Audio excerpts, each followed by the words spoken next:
Bismillahirrahmanirrahim. Assalamualaikum warahmatullahi wabarakatuh. Perkenalkan, saya Malika Siwi Hapsari dari Universitas Muhammadiyah Surakarta. Ingin sedikit memberikan materi tentang akuntansi keuangan syariah yang bertemakan akad murabahah. Apa sih yang dimaksud dengan akad murabahah? Kata al-murabahah berasal dari arib, yang berarti tambahan atau keuntungan. Sedangkan secara terminologi adalah jual beli dengan harga pertama atau pokok beserta tambahan keuntungan. Sedangkan menurut PSAK 102 mendefinisikan sebagai akad jual beli dengan harga jual sebesar biaya perolehan ditambah keuntungan yang disepakati dan penjual harus mengungkapkan biaya perolehan barang tersebut kepada pembeli. Apa saja rukun murabahah? Rukun murabahah sendiri terdiri dari 4, yaitu yang pertama pelaku. Pelaku di sini terdiri dari penjual dan pembeli. Yang kedua, objek atau barang. Objek atau barang yang akan diperjualbelikan yaitu jenis barang yang pembiayaan. Yang ketiga, harga. Harga di sini dianalogkan sebagai pricing atau plafon pembiayaan. Yang keempat, ijab dan qabul. Ijab dan qabul dianalogkan sebagai akad atau perjanjian, yaitu pernyataan persetujuan yang dituangkan dalam akad perjanjian. Sumber hukum akad murabahah. Yang pertama yaitu Al-Quran.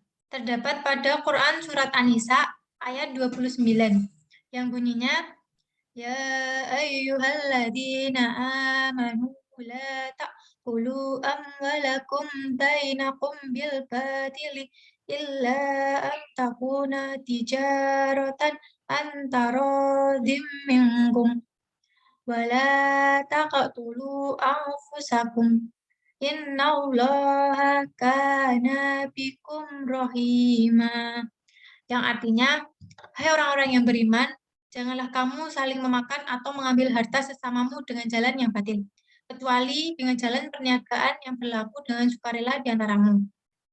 Kemudian Quran Surat Al-Ma'idah ayat pertama, yang artinya, hai orang yang beriman, penuhilah akad-akad itu.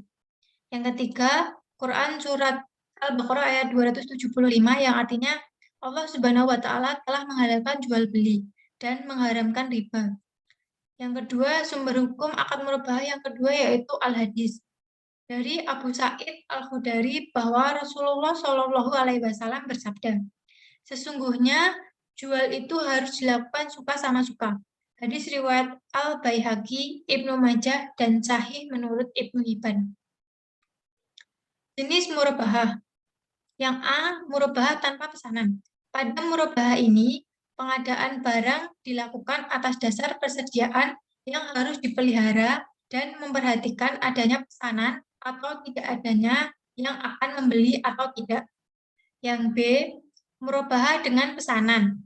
Pada murabahah jenis ini, pengadaan barang dilakukan atas dasar pesanan yang diterima dan bila tidak terdapat pesanan, maka tidak dilakukan pengadaan barang.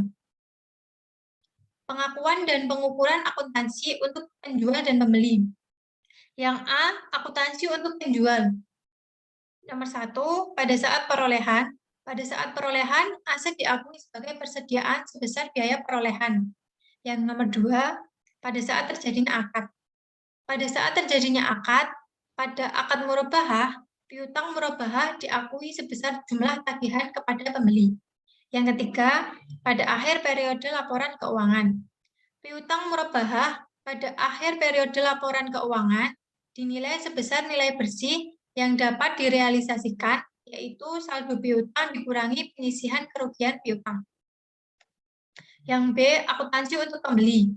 Pada saat transaksi murabahah tangguh, maka kewajiban atau hutang murabahah sebesar jumlah yang harus dibayarkan.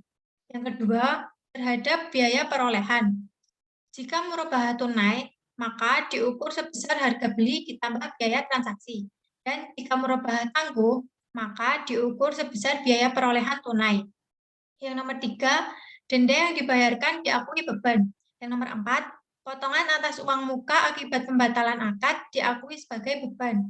Yang kelima, beberapa hal yang dapat menjadi pengurang akun beban murabahah, yaitu diskon yang diterima setelah akad murabahah terjadi, potongan pelunasan murabahah, dan potongan utang murabahah. Penyajian murabahah.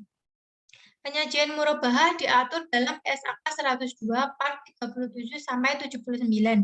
Yang pertama, piutang murabahah disajikan sebesar nilai bersih yang dapat direalisasikan, yaitu saldo piutang murabahah dikurangi penyisihan kerugian piutang. Yang nomor dua, margin murabahah tangguhan disajikan sebagai pengurang piutang murabahah.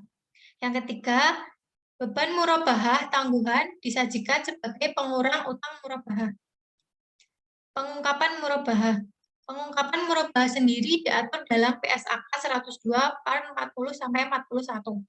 Yang pertama, penjual mengungkapkan hal-hal yang terkait dengan transaksi murabahah tetapi tidak terbatas pada harga perolehan aset murabahah, janji pemesanan dalam murabahah berdasarkan pesanan sebagai kewajiban atau bukan, pengungkapan yang diperlukan sesuai PSAK 101 yaitu penyajian laporan keuangan syariah.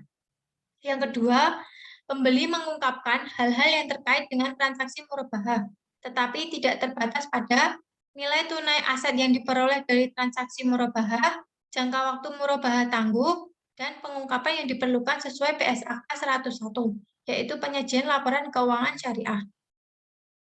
Sedikit materi yang dapat saya sampaikan, ada sedikit quotes of the day, yaitu manisnya keberhasilan dapat menghapus pahitnya kesabaran.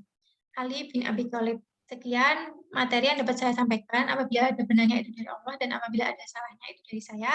Wassalamualaikum warahmatullahi wabarakatuh.